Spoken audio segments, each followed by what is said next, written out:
thanks very much.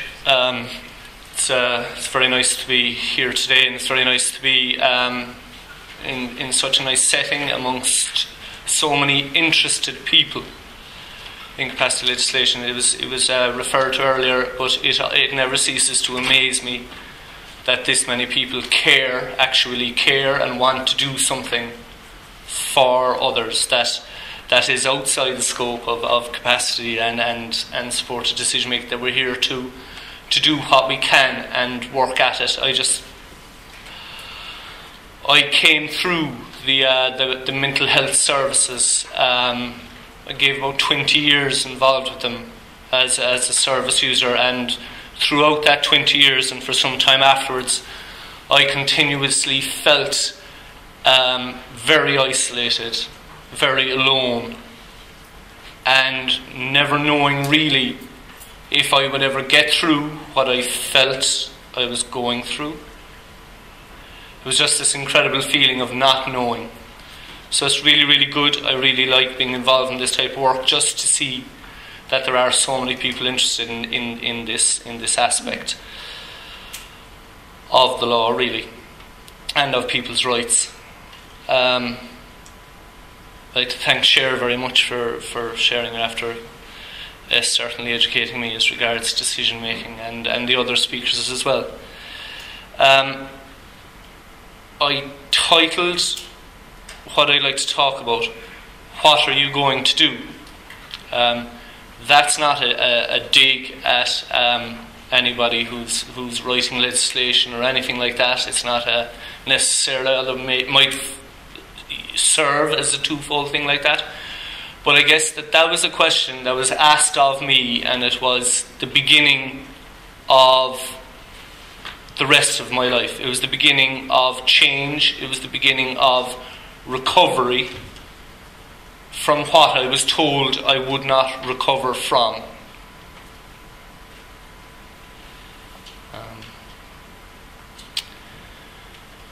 So I became kind of heavily involved with hospitals and doctors and medication and diagnosis and labels.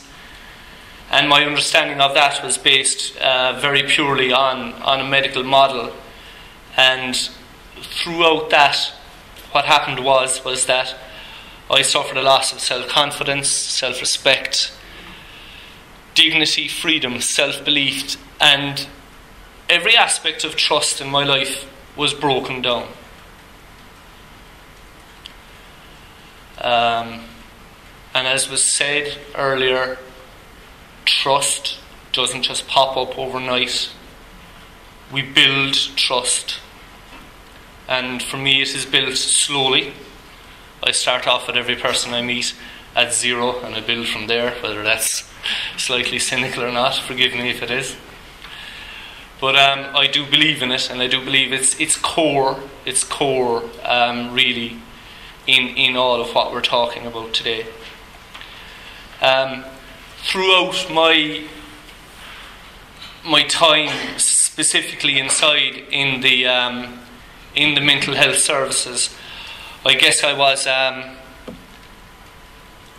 was kind of taken aback every now and again when statements would be floated by me that really were, they stopped me, and they stopped me in my tracks. I was given advice not to get married. Strong advice. I was given unequivocal advice not to have any children. Bless him. I was told that full-time employment would be out of the question. None of this ever happened in one day. It never happened in one consultation with a doctor or a therapist or anything like that. These are kind of little things that happened over the course of time.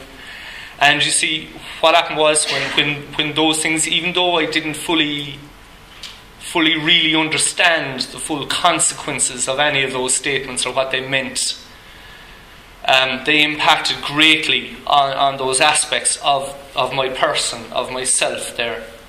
Those aspects of confidence and dignity. And I found myself falling into a position where Dominic captured it really, really well, talking about dignity. Just in bold there and highlighted is we lose dignity if we tolerate the intolerable. And I have been one, and I have met many, many people that spend their lives tolerating the intolerable, doing things that we just would not expect to have to do. And what happens when you find yourself in a position, when you lose your dignity, and you find yourself in a position of tolerating the intolerable, and you've lost all those aspects of self, is that what happened for me is that very, very quickly there came a barrier and a division between myself and the rest of life, community and society, where I felt there was a them and there was me. I didn't even know there was us at the time. I genuinely felt very alone. How this manifested itself at that time was it came out through me as a young man in my 20s. I was very, very angry. If you couple that anger with the label of bipolar disorder or schizoaffective disorder has been put upon me, that becomes a symptom. So, whilst my anger was at the loss of my personhood, it was treated as a symptom of what was felt that was wrong with me. And it's a very, very tough place to start from. It's a difficult place to get going from when you're trying to get yourself explained and put out there, and it's interpreted continually as being a symptom of a disease.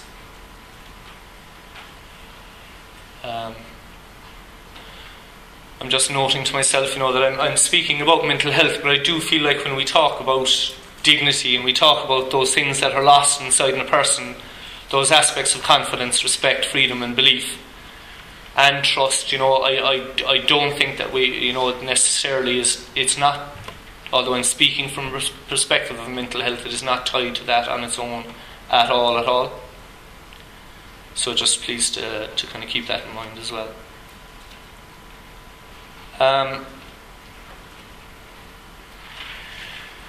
Eventually, I met a peer. I met somebody after coming out of a hospital. I met somebody in the community, and we became great friends. And eventually, this man asked me. He asked me, what are you going to do? And it totally took me aback. I said, what do you mean? I'm going to take my tablets, I'm going to go to the outpatient department, and I'm better. And he said, no, what are you going to do?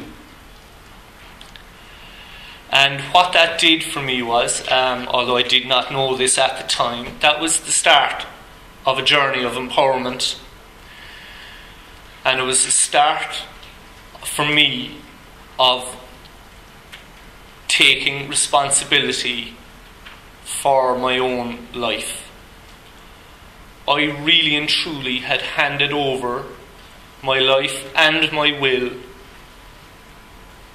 to the institution of doctors, psychiatrists, psychologists, occupational therapists, nursing, and I did it willingly. And there was many times that I begged to be put into hospital. I was so afraid of where I was in my life. When I was asked that question, what are you going to do? It took me back. It took me back in a big way. As I say, it was the beginning of a journey, a very slow and painful journey, that brought me to the realization that there were things that I could do in my life, and that there were choices that I could make that would impact my life, that I didn't have to leave it up to others.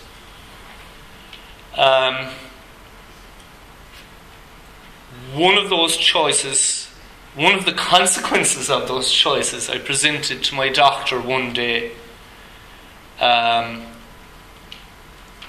this stage, I had gotten married, and it wasn't exactly.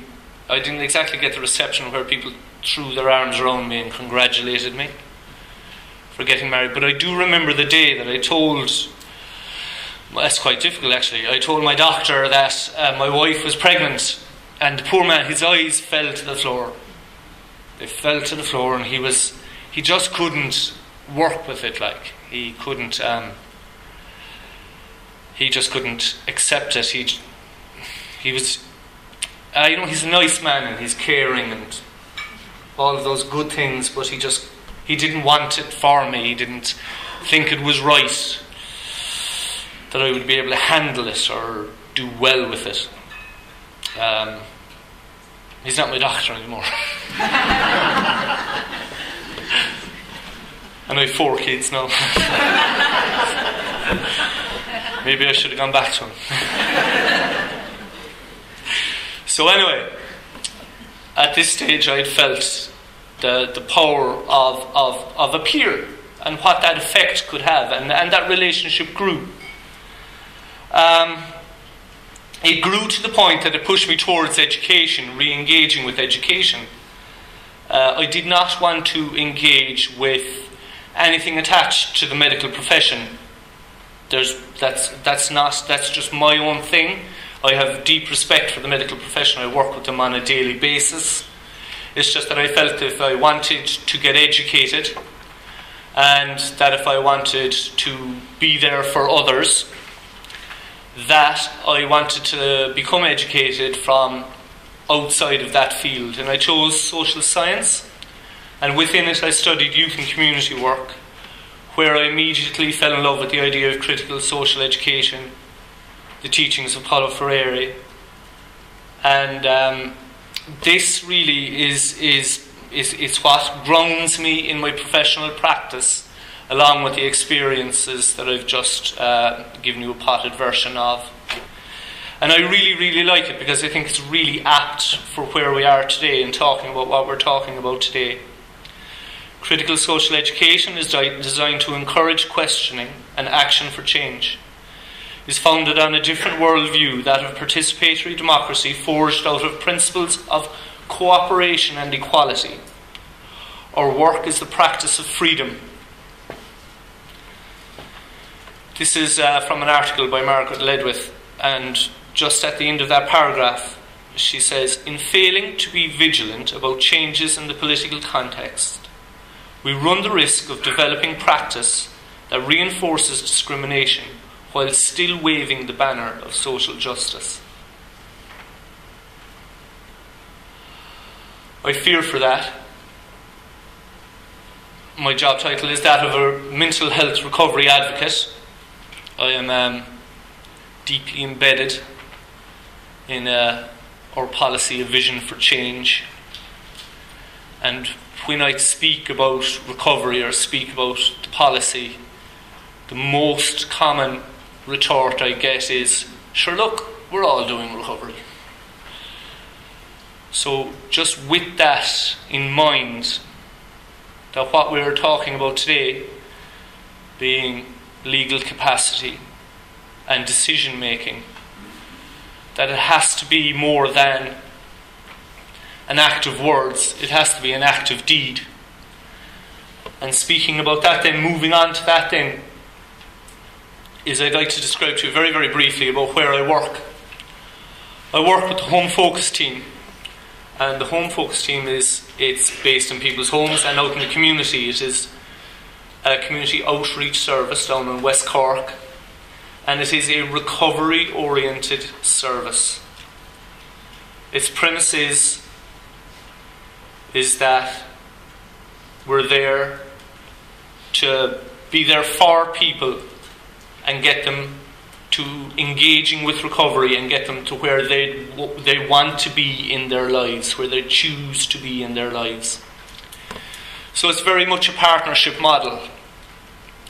And it's a partnership model with the service user. It's a partnership model in that it's managed by the National Learning Network, and we get most of our support from that, but we work very, very closely with the West Cork Mental Health Services as well. So we have what we're forced into by virtue of that is shared decision making. Now it's really, really interesting that this is where we are by default.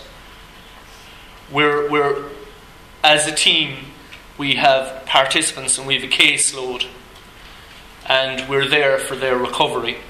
So we're working with empowerment, we're working with choice, we're working with these things all the time. We're trying to work with clear communication. We're trying to be there as much as we can. But the thing about it is that West Cork is a big place. There's 5 members on the team, and we have to be fairly autonomous, so that we don't really have a team leader. We don't have a manager. Well, we do have a manager, but it's outside the immediate working of the team. And so what we get is we get this shared decision making where we're on the phone to each other continuously, and we're running things by each other and asking each other how to do things or where to go, what to do. We share it. And that's on both sides. There is and then I just put that in there because I just think it's a good question to ask. It's a reflective question we ask at our team meetings. Usually somebody throws it out there somewhere. It's relevant nearly all the time. I think it's relevant for even, like, this is a question that I used to ask myself when I was working very hard and very deliberately with my own recovery from my trials and tribulations with mental health. And the question that I originally asked was, am I helping myself to stay sick here, or am I helping myself to get better? That's a question that has developed on into our team meetings, and it's a question that we ask ourselves in regard to the people that we work with. I still ask myself that question, actually, depending on the day and depending on where I'm at. So that's the context of the home focus team and what we try to do, and we do with some degree of success down in West Cork. As I say, the home focus team is in partnership. So one of the deeper partnership projects that we're working with the West Cork Mental Health Services is the open dialogue approach. The open dialogue approach is come from Finland, and I think it really has helped us as a group of professionals. First and foremost, I suppose it's set out there as a model of treatment for service users. In the true essence of the open dialogue approach, and I suppose it being non-judgmental and it being accepting of everybody where they are at, this is taken from Finland, so it possibly is Finnish spoken through English, but you just have to bear with us on that one. I suppose it's a choice that we made, and we decided to stay with it. What I love about this is that it's kind of a how-to guide for us in order to be there for people, to support them and to empower them to make decisions. I really like it. You know, it's about a conversation. So what you may have is that you'll get a referral for somebody into the service.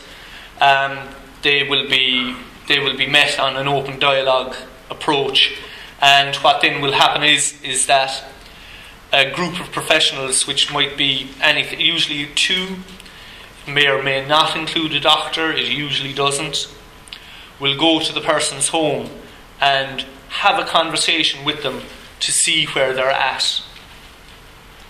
So it's about creating a space between people for generation of new thoughts, because we're trying to avoid traditional and institutional models in this approach, and it's a shared way of talking.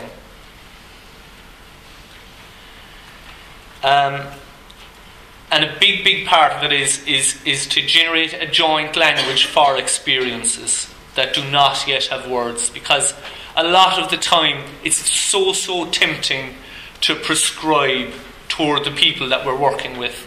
It's so easy to just start naming symptoms, and just saying, yeah, this is fitting, this is a box and we can squash you into this box really quickly.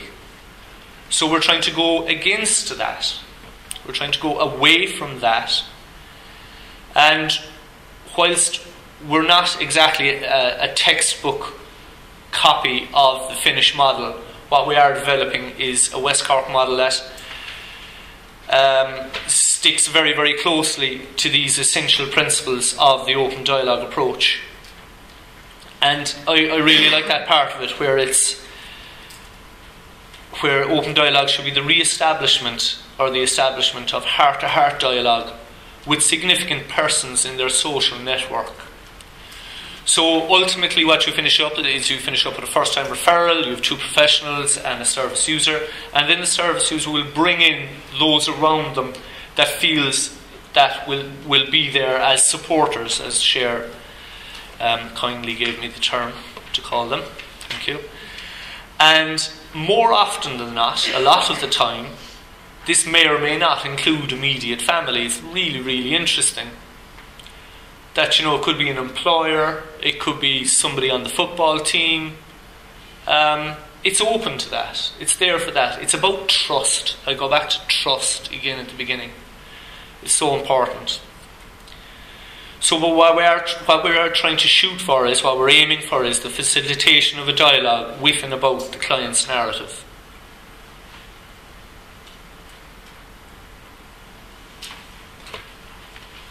I love it too, because it's about a year and a half since we trained in open dialogue, and where the challenge has been the most in open dialogue are the peer supervision meetings, where we meet and we sit down as professionals. We do not discuss the participants in the program, but we discuss what has happened for us. The core of open dialogue is that there are no decisions made about the person without the person being there. But at peer supervision meetings, we do talk about the challenges we face as professionals to our practice, which is very interesting, considering, I suppose, that in the middle of all that, I am there as a peer. So what that has forced the more traditional professionals to do is to take note of the language they use, to take note of the word them. And what you'll find is you'll find eyes flitting towards you at meetings. Oh yeah, he's there, oh God. and that's really good. It's really good, and people welcome that. What I really like about the open dialogue approach is that it asks us to tolerate uncertainty. That it's not goal driven. It's about a process. I'm not going to read out all of this, but the slides are available through the guys from Amnesty, so thanks very much for that. But I love it that the fact that in bold there is that we continually watch out and refrain from becoming overly interventionist. As care providers, we want to provide care, and that's a challenge.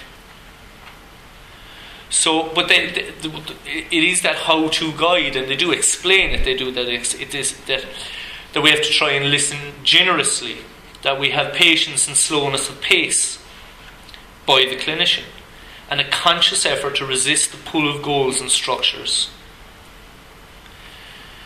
It's wonderful. There's a beautiful article written about it, all about the beginner's mind, and I think it shifts things dramatically when we approach it from the perspective of a beginner's mind. Then the supporters then, of course, are seen as resources rather than as objects in someone's care. So that's really kind of brief and a really kind of potted version of what we're trying to do in our work in the Home Focus team and in West Cork. The role of peer advocacy then within those services, like well, of course, this is a bit about job security right now, but I really think they're really important. No, but they are, genuinely, and that's backed up in literature, it's backed up in policy, and it's backed up in there in words. Seeing it in deed and in reality is still tenuous at best. If it was a school report card, it would definitely be must try harder.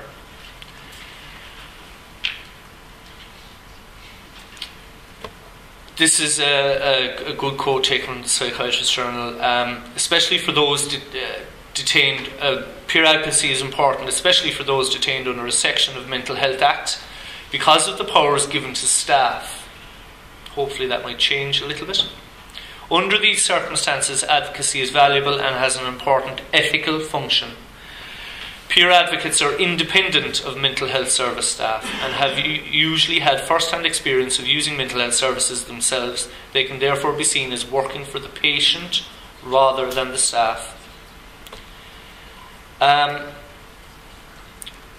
We have a new policy in day services in Ireland. There are 250,000 people attending day services in Ireland. Some of you guys might be familiar with this, I'm sure you are. We have now got new directions, all brand new, all really good. It is good. Quoting from the HSE website, this is a radical change, but it is not the sole responsibility of the HSE, but rather a collaborative responsibility shared between the person, their families and carers, a multiplicity of agencies, government and society as a whole. What New Directions is trying to do is that it is putting upon professionals to engage in a person-centred way. But they're stating it very, very clearly that it has to be definitive. They're calling it radical. We don't do anything radical in Ireland, like, I don't know. And it's on a HSE website, like. I think that's a fistprint or a misprint or something. So radical shouldn't be there, but the change. But I suppose what I'm trying to get at there is that Jared spoke really, really well earlier on about the necessity for institutional architecture. You know, here we do have good policy, but what we don't have is a grounding for it, and that's what's really, really necessary. We have a willingness to engage. I meet staff all over the country as part of my job, and it's a real privilege to do so. And what I never fail to meet is like, I always encounter enthusiasm. I always encounter willingness to do the work. I always kind of meet a kind of a trepid attitude towards change, seeing that it's necessary, but not always sure really of how exactly to go about it. New Directions is going to impact upon us, for those of us that work within the day services and the 250,000 people that we work with. It's a huge opportunity to couple it with other changes that are taking place, with legal capacity, with decision making, with the review of the Mental Health Act. I like it. I like those words. You know, they're good. You know, the central approach within the report focuses on the core values of person-centeredness, community inclusion, active citizenship, and high-quality service provision. We're being led along the way in word. I'm sorry if I've said it more than once. The other The other area that I just wanted to talk about within mental health is that they're also bringing forward an initiative on ARIs, we're calling them, like advanced recovery initiatives. And once again, it's another big opportunity for services to engage with and work with better aspects of legal capacity, and to better engage with projects like open dialogue that fit so neatly and so hand in glove with the wishes of the CRPD and the proposed changes to the Act. I was just going to have a look here now, for a minute. And there was so much said earlier on. I really feel that the idea of institutional architecture must happen. See, I suppose what happens is I go back again to meeting professionals every day in my job. And what I meet is, I do meet people who are willing, but there's an awful lot of, there's a lovely saying in the United States, hard telling, not knowing. And it says so much. It's very hard to do something if you don't know quite exactly what it is you're supposed to do.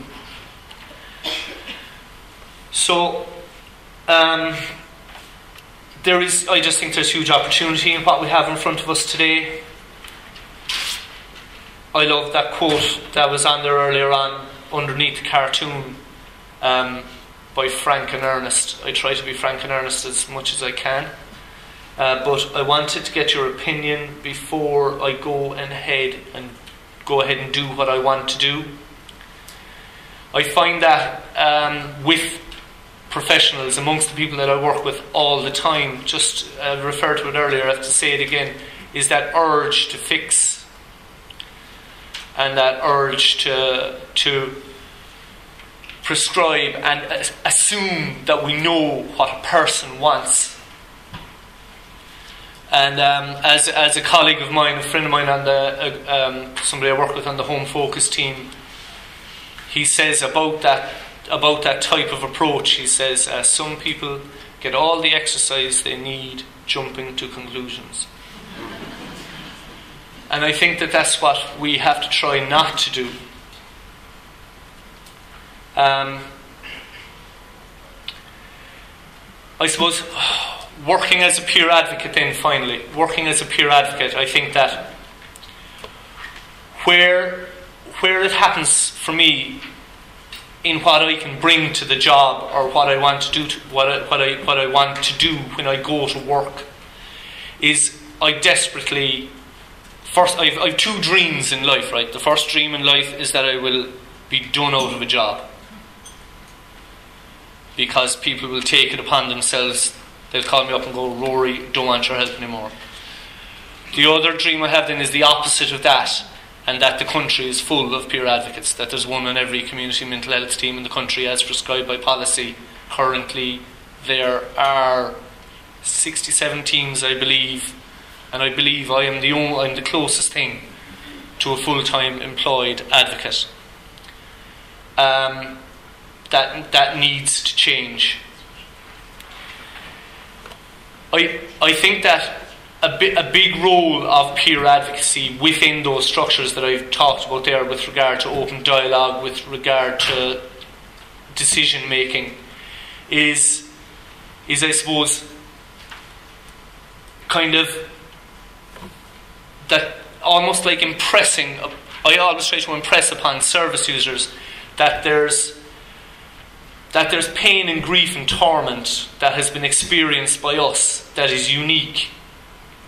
And I suppose what that does is that develops a culture of fear amongst service users, because there is no trust there with those we've given our care over to. What I add to that then is that there's also fear on behalf of professionals when they're engaging with the likes of myself, who doesn't want to take medication, who doesn't want to attend services, and who wants to take responsibility and control of their lives and their recovery. And I feel that we have a duty speaking as a peer and as a service user, to allay that fear in any way we can. And we can do that when we take responsibility for our choices, and when we take responsibility for the decisions that we make. So I think that shared aspect of all of this is crucial, that it's seen to be on all sides. And with that, I'll finish. Thank you very much.